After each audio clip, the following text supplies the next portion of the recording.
दोस्तों आज का करेंट अफेयर है। चलिए हम लोग शुरू करते हैं। दोस्तों प्रतिदिन सुबह 6 बजे करेंट अफेयर आती है और आप इसको ज़रूर ही देखा कीजिए। डेली के करेंट अफेयर होते हैं। चलिए आगे बढ़ते हैं। पहला प्रश्न है, सौर नीति 2024 के अनुसार 2027 तक दिल्ली में सौर ऊर्जा की लक्षित स्थापित क्षमता कितनी वाट होगी? पहले का करेक्ट आंसर हो जाएगा सी 4500 मेगावाट। प्रश्न संख्या दूसरा है, आरईसी लिमिटेड ने सिद्धार्थनगर यूपी में लगभग 75,500 बच्चों की शिक्षा की सहायता के लिए किस संगठन के साथ एक समझौते पर हस्ताक्षर किए? तो दोस्तों इसका करेक्ट आंसर होगा ए, विज्ञान और शैक्षणिक विकास इकाई। प्रश्न संख्या 3 है, डाक मत पत्र द्वारा मतदान के लिए पात्र वरिष्ठ नागरिकों की नई न्यूनतम आयु क्या होगी? तो इसका करेक्ट आंसर हो जाएगा दोस्तों सी 85 वर्ष। आगे बढ़ते हैं। प्रश्न संख्या 4 है, तमिलसाई सुंदरराजन जिन्होंने हाल ही में अपने इस्तीफे की घोषणा की किस राज्य की राज्यपाल थी? तो दोस्तों 4 का करेक्ट आंसर हो जाएगा सी तेलंगाना। प्रश्न संख्या 5 है, हाल ही में किस राज्य सरकार ने अपराध रोकथाम में क्रांतिकारी बदलाव लाने के लिए त्रिनेत्र ऐप 2.0 लॉन्च किया है? तो प्रश्न संख्या 5 का करेक्ट आंसर हो जाएगा सी उत्तर प्रदेश।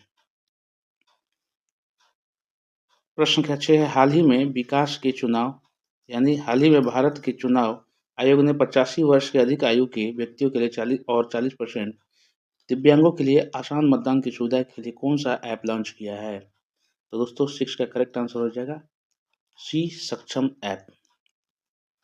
अगला प्रश्न है, भारत के किस राज्य में हाल ही में स्वेल लहरें देखी गई हैं? दोस्तों ये हाईलाइटेड क्वेश्चन है और ये वेरी वेरी इंपॉर्टेंट क्वेश्चन है, तो इसको ध्यान दीजिएगा। स्वेल लहरें, तो दोस्तों प्रश्न के साथ का बी, केरल में ये स्वेल लहरें देखी गई हैं। प्रश्न के साथ है कि हाल ही में किस राज्य में लोगों को चुनाव संबंधी जानकारी उपलब्ध कराने हेतु बूथ राब्ता नाम की एक विशेष वेबसाइट लॉन्च की गई है? तो उसमें राज्य का नाम बताना है आपको। तो प्रश्न संख्या 8 का करेक्ट आंसर हो जाएगा सी पंजाब।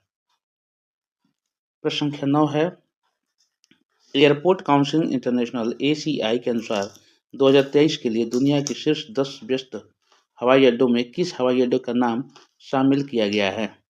टॉप 10 हवाई अड्डों में एयरपोर्ट में किसका नाम शामिल किया गया है? यानी विश्व में इंडिया का एक है, उसमें आपको बताना है। प्रश्न संख्या 9 का करेक्ट आंसर हो जाएगा बी, इंदिरा गांधी अंतर्राष्ट्रीय हवाई अड्डा दिल्ली। प्रश्न संख्या 10 है, हाल ही के समाचारों में रही कवच प्रणाली का विकास किस संगठन ने किया? यानी कवच प्रणाली का विकास किस संगठन ने किया है? तो प्रश्न संख्या 10 का करेक्ट आंसर हो जाएगा बी, अनुसंधान डिजाइन एवं मानक संगठन RDSO। ध्यान दीजिएगा RDSO ने। प्रश्न संख्या 11 है, किस राज्य के पशुपालन विभाग ने बौनी गाय थेन माला कुल्लान को स्वदेशी नस्ल के रूप में मान्यता घोषणा कर दी है? तो 11 का करेक्ट आंसर हो जाएगा डी, केरल। प्रश्न संख्या 12 है, हाल ही के समाचारों में रहा मिशन 414 अभियान किस राज्य में शुरू किया गया है? तो 12 का करेक्ट आंसर हो जाएगा बी, हिमाचल प्रदेश में। प्रश्न संख्या 13 है, हाल ही के समाचारों में रही कोविन समिति निम्नलिखित में से किससे संबंधित है? दोस्तों प्रश्न संख्या 13 का बी होगा, एक साथ चुनाव। 14 में प्रश्न संख्या है, बरसाना बायोगैस परियोजना जो समाचारों में थी किस राज्य में स्थित है? राज्य का नाम बताना है। तो प्रश्न संख्या 14 का बी, उत्तर प्रदेश। बरसाना उत्तर प्रदेश में भी है।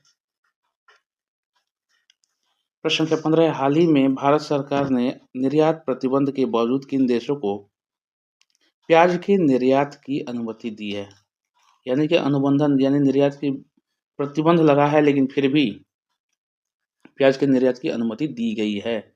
तो 15 का करेक्ट आंसर हो जाएगा ए, Bangladesh, UAE, Bhutan, Bahrain, Mauritius और श्रीलंका को प्याज, क्योंकि वहाँ बहुत ही हालत खराब है कई जगहों पर, जैसे श्रीलंका हो गया, बांग्लादेश हो गया, तो ऐसे जगहों पर प्याज के निर्यात के लिए छूट दी गई है।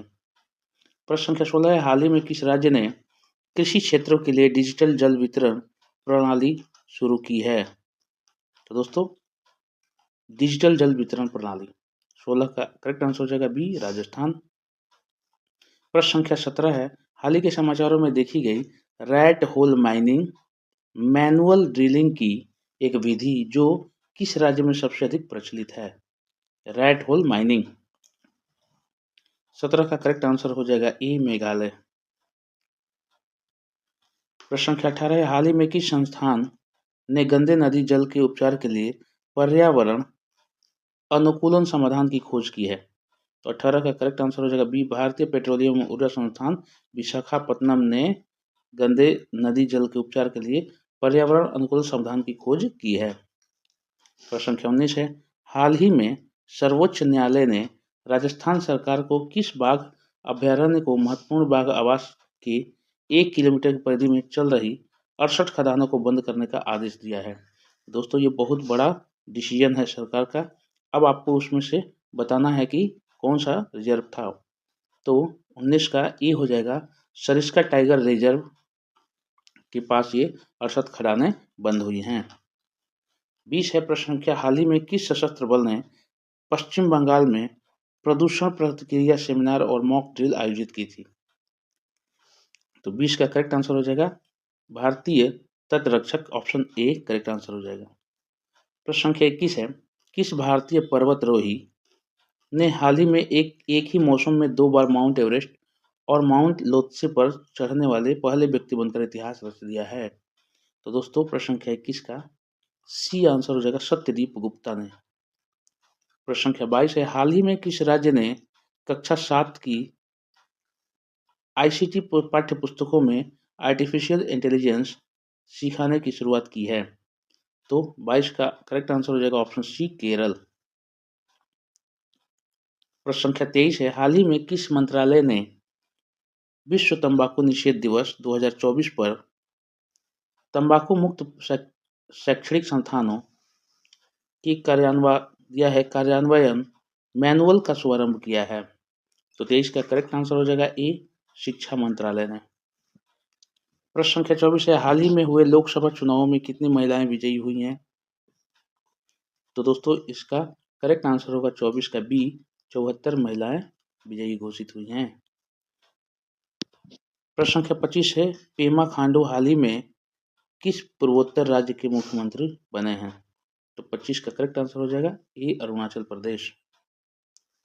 प्रश्न संख्या 26 है, हाल ही में किस राज्य ने कुवैत अग्नि त्रासदी के मारे गए राज्य निवासियों को परिवार के लिए 5 लाख रुपए का वित्तीय सहायता प्रदान करने की घोषणा की है? तो इसका करेक्ट आंसर हो जाएगा दोस्तों 26 का ए, केरल ने। प्रश्न संख्या 27 है, हाल ही के खबरों में रहे कृषि सखी अभिसरण कार्यक्रम पर किन 2 मंत्रालयों ने समझौता ज्ञापन पर हस्ताक्षर किया? तो 27 का करेक्ट आंसर हो जाएगा ए, कृषि एवं किसान कल्याण मंत्रालय तथा ग्रामीण विकास मंत्रालय ने।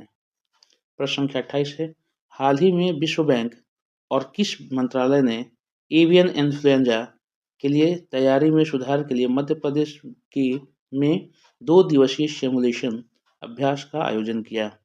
तो दोस्तों इसका करेक्ट आंसर हो जाएगा बी, मत्स्य पालन, पशुपालन और डेयरी मंत्रालय ने। प्रश्न संख्या 29 है, हाल ही में केरल के किस शहर को आधिकारिक तौर पर भारत का पहला यूनेस्को साहित्य का शहर घोषित किया गया है? किस शहर को? केरल के किस, यानी केरल राज्य के किस शहर को? तो 29 का करेक्ट आंसर हो जाएगा डी, कोझिकोड शहर का नाम है, उसको साहित्य का शहर घोषित किया गया है। अंतिम आज का प्रश्न होगा, हाल ही में किस राज्य सरकार ने बेहतर न्याय प्रदान करने के लिए पहली गवाह संरक्षण योजना शुरू की है? तो करेक्ट आंसर हो जाएगा असम। दोस्तों आप चैनल पर नए हैं तो चैनल को सब्सक्राइब कर लीजिएगा और लाइक जरूर कीजिएगा और अपना सुझाव हमें कमेंट में जरूर दीजिएगा। तब तक के लिए जय हिंद, जय भारत।